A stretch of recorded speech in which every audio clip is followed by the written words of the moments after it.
stood under a spotlight in a dirty part of town. I did not feel safe here. But what are you going to do? Like, you going to come rob me? I got nothing. Anyways, welcome to part 4 of my Wolves on the BackBit series. And, well, oh, don't click away. I probably lost you. This is the boring episode. This is that weird point in between where I learned the beauty of the Mahoney Digis and had the confidence to finally integrate it into an NMI-based player. Now, there's still some learning that needed to happen, and this is that. We start out, well, I think this takes place between days 15 and 19 of the project. Now, at first, I'm going from here to there. I take my video file and the SD to IEC, and I wrote a little bit of ML to help it out, and the Super CPU to help it out. But what I do is I open a file to read, open a file to write, and the entire big long, 930 some frames of video is brought into the Commodore one at a time with the file, continuously open. And I write it back to this other file. I write it back because the original Koalas is 10,001 bytes in a row, very inelegant and very hard to read, as you might have, seen on the handwritten notes from the first video. Anyway, so I write it back. I write back the whole bitmap. I write 192 bytes of padding, and then I write the video matrix, 24 bytes more padding, and then the color RAM. The background color, I think, follows, and then 23 bytes of crap. Now, I use this to, add some ASCII text of the frame number or whatever. So in the end, I actually make use of this information for a while.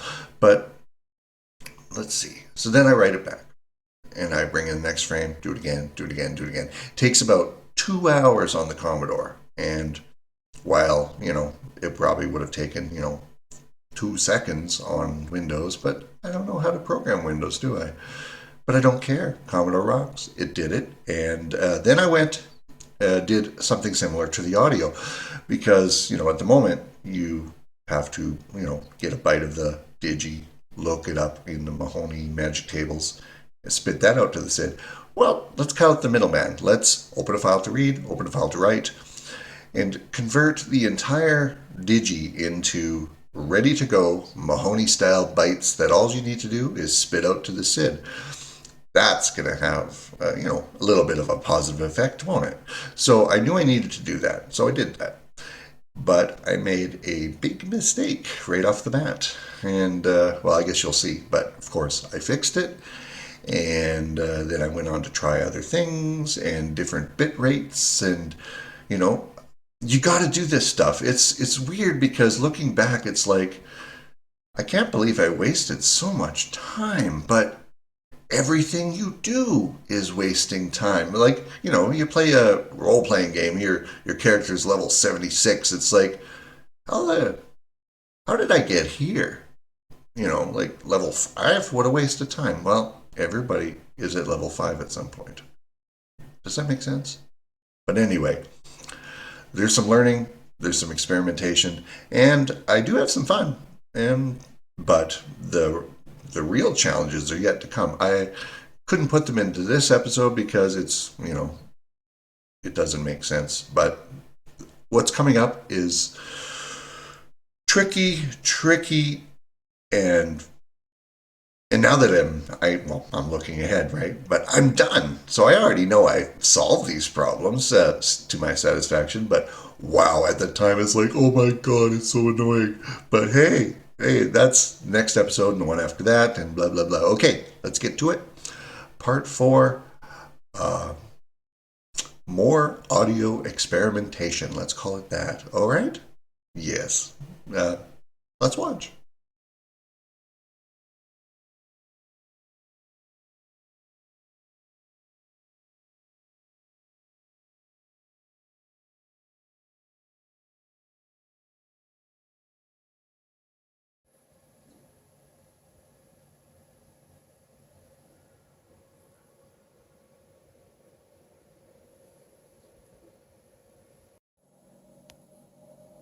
So I converted the audio file, I think it's about 9 megabytes. I converted it using the Mahoney table to build it in. So the data is no longer the Digi, it's actually the values you want to send directly to the volume register. But for now, I'm just displaying them on the screen here. It's going to load in from that guy. And here we go. Now I don't know why the beginning is like that, but here's where it gets interesting. If I did this correctly, look at all this repeated crap. Now, I don't really need to go to compression because the BackBit is that awesome, but if I can find a simple way to repeat or compress this, it won't have to go back to the audio stream as often on the BackBit to get more data, which means the memory queue can be pointing at the video stream almost entirely, except for now. Now it's getting interesting. But what I'm going to do next is hack in a way to throw these bytes to the SID volume using the magic settings and the quickie player directly from the SD to IEC, and we'll see what it sounds like. Because I mean, bytes are coming in fast enough. I've got the super CPU in play, BackBit's hanging out. But bytes are coming in fast enough that I could still hear what's going on. So that's what we'll try next.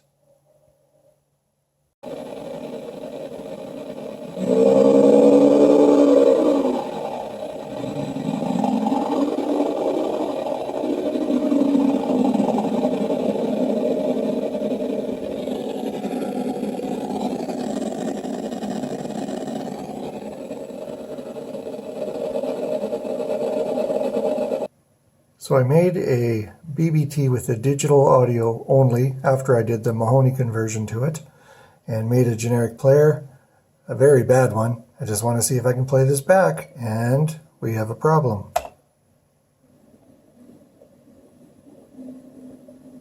It starts underwater. You're going to hear a familiar line in a moment.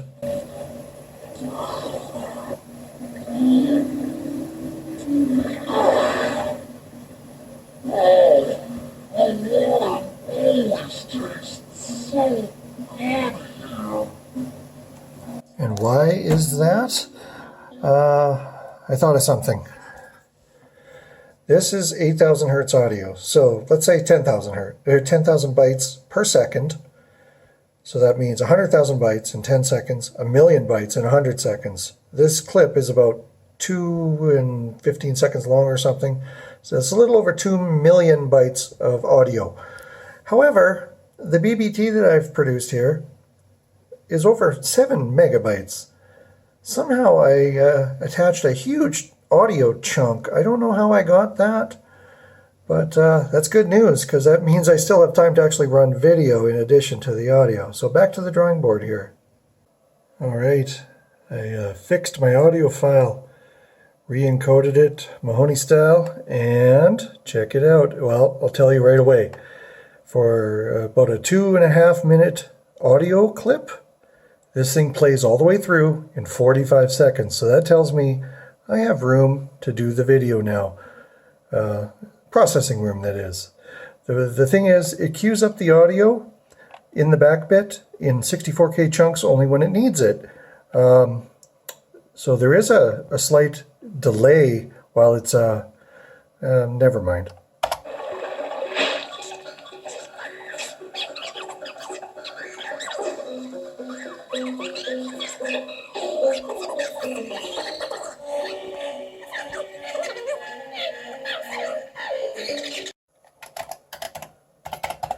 As you can see here, this happens, well, every time I write to D4818. So that tells me how much time I have to play around, just a general. And I timed it. It's pretty much identical to the actual thing, but this is just a test. Check this out.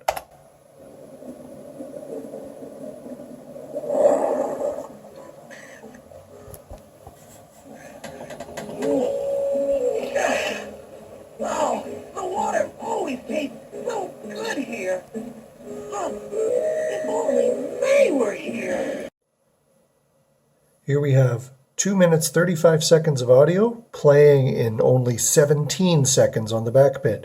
I am playing it as fast as inhumanly possible. Here we go.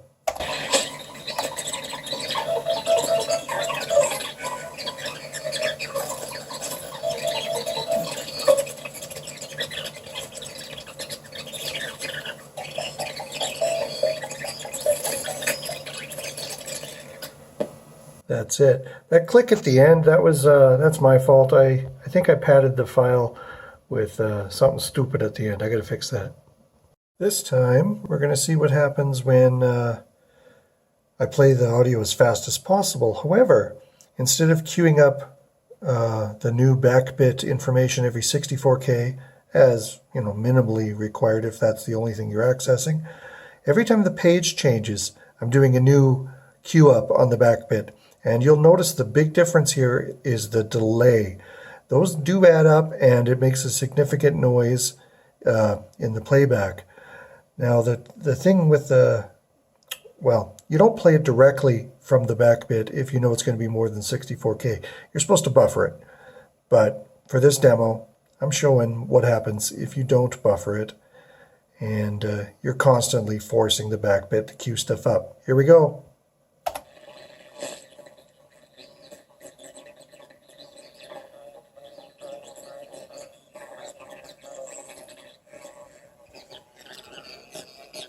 I got this off again. Don't worry, I'm not cheating.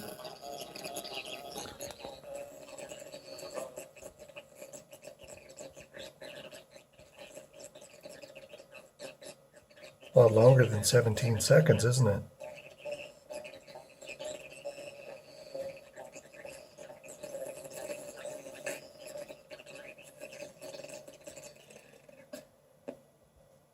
And there you go. That's why buffering is important. I figured this early on, but I'm still monkeying around with settings. Oh, the water always tastes so good here. Oh, the water always tastes so good here. So what's the point of this? Well, let me turn it down. I set it up to, play a little bit into the file and then just not advance the bank again. So now it's playing the audio that's caught in the BackBit buffer, the 64K that I've queued up, over and over. And that's how many seconds you get at 8 hertz or 8 kilohertz. Come on.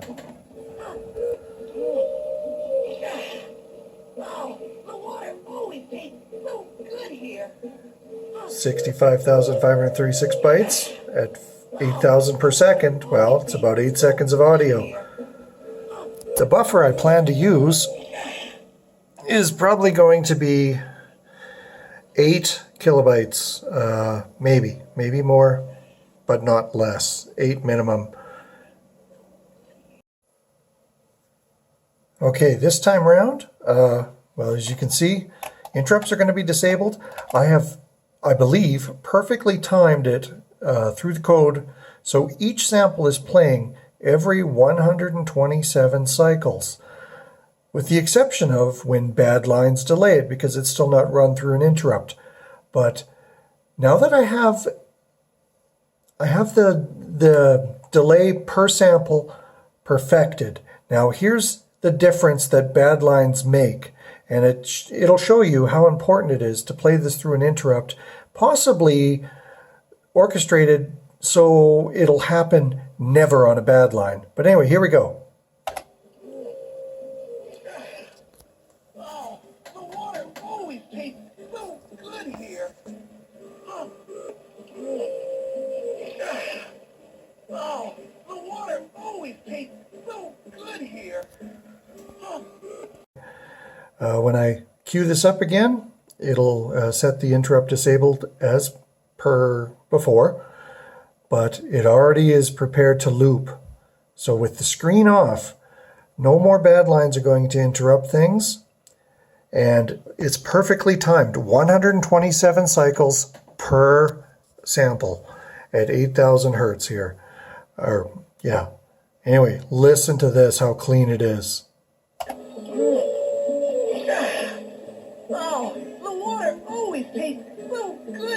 Oh,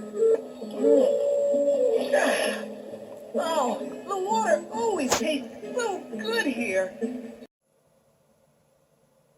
So what can make that sample sound even better? Well, this happens to be, I'm losing track of the settings I was using on Audacity. One of them sounded downright awful. This one was the best of the three that I tried. I might go back into Audacity and try again, but I mean, there's many steps involved. You gotta, get the video or the audio file. Then I have to do the Mahoney conversion to it and save it back to the computer, create a BackBit file, put it into the BackBit, and then play it here. It's a pain, but if I can get the settings right, then I know what I got. But I mean, as it sits, this sounds pretty good. But can it be improved upon? I don't know. Maybe it's time to move on to the video part again. Interesting though, eh? Oh yeah, one more thing. Something I really do want to try is a different bit rate. This is 8,000 hertz.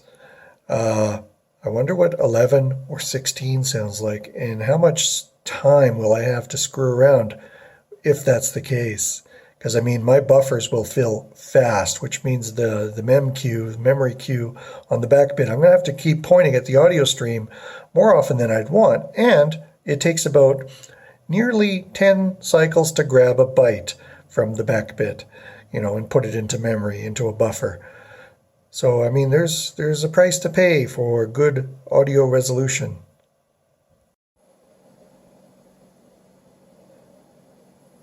Now we're counting how many occurrences of each Mahoney volume byte there is in it's a little over 1 megabyte file of the 8 kilohertz, 2.5 minute audio sample.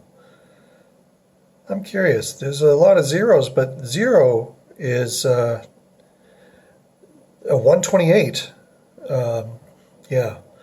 So that's why there's so many of them. That's the middle line becomes a 0. Now I'm hoping to either change that to the value surrounding it, 48 or 161. And that way I can use 0 as a end of stuff flag. But I wonder how bad that'll make the sound different. This is a 16,000 hertz sample. You can still hear some hiss in it. I'm pretty sure that's part of the audio or something. It does sound a little better, and I fine-tuned the cycles to remove exactly 64. And anyway, well, here we go. This is the underwater part. It doesn't count.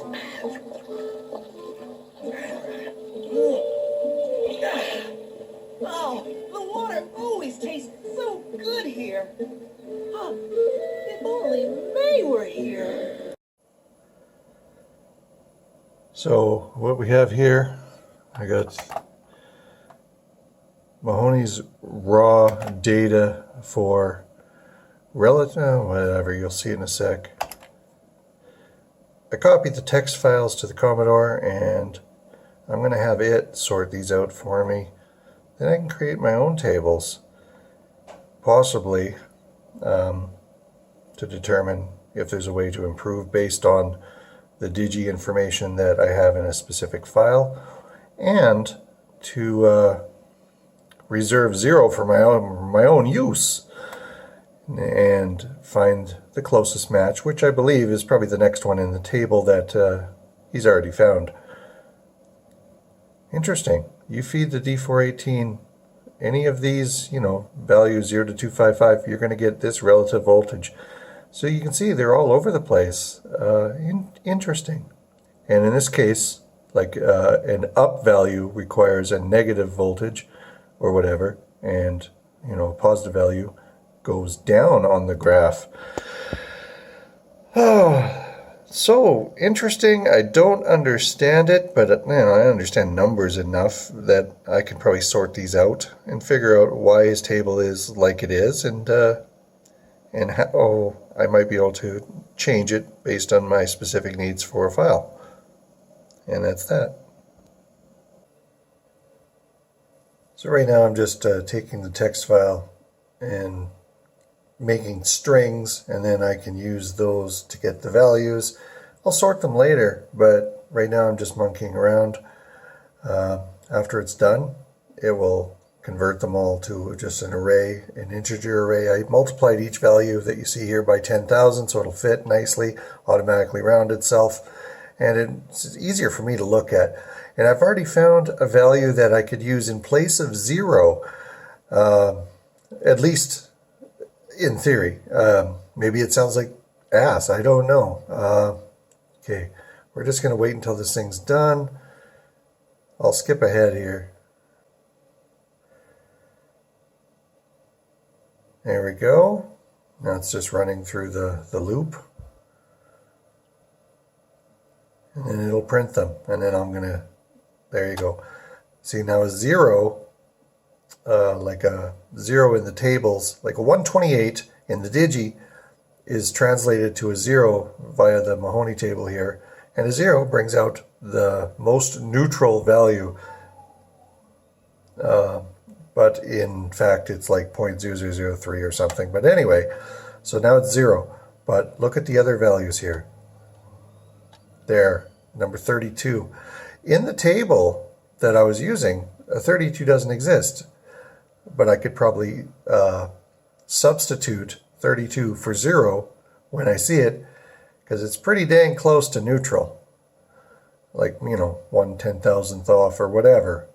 And of course, that's why he doesn't use it in his table, because ideally it's too close to 0 to even make a difference. So he has to choose the next one. The next one in the list is like above would be 48 and below is 161. So look at 48.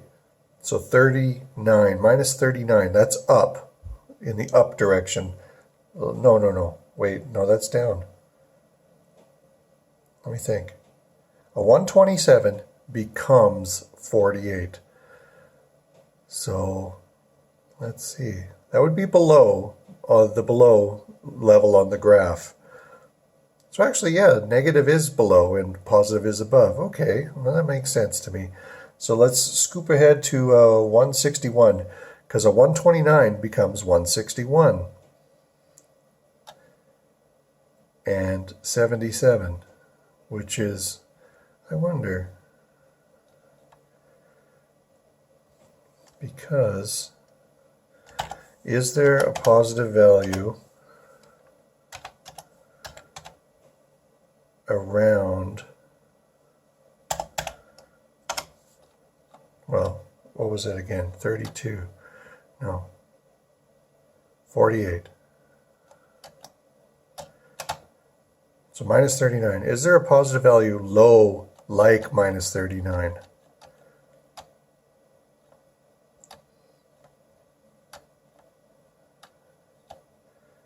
There's a few. 136 might be a better choice than 161.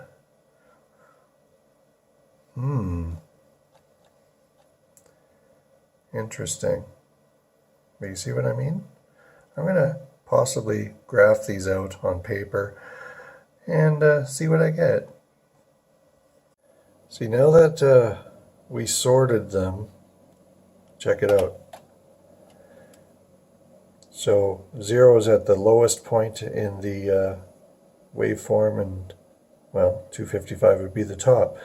Now, Mahoney's done, well, all the work, really, but 128 out of the possible values, like the relative voltage values here, based on what you write to D418, 128 is not the center. There it is. It's 153. I mean, he's already done the work and took this into account, which is great, but interesting stuff, eh? Because there's fewer values that go in the positive direction. And, yeah, I wonder what I could do with that. Now what you see here is the final outcome of the analysis of the Mahoney text, just the first part. Now, like for example, when you have a 0 in your Digi, it'll turn it into 159 in the Mahoney table, and that's just the relative voltage that it makes a pop of. And the first few values are 159, 158, and 157, 156, 155. As you can see, well, it skipped 223 and 222, but the difference is from, say, like value 2 is 7865 at 157, and value 5 is 7427 at 156. So they're trying to make it smooth in a good way. So there's some values in between that are kind of bogus that we don't really need. That's why they're glossed over and multiple values become the same lookup value in the final tables. But, I mean, if you wanted to deal with the information on a more raw level, you would use this information and work out your own table from it. Interesting.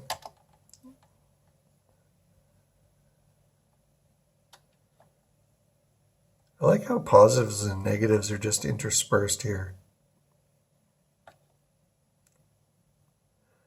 Crazy stuff, eh?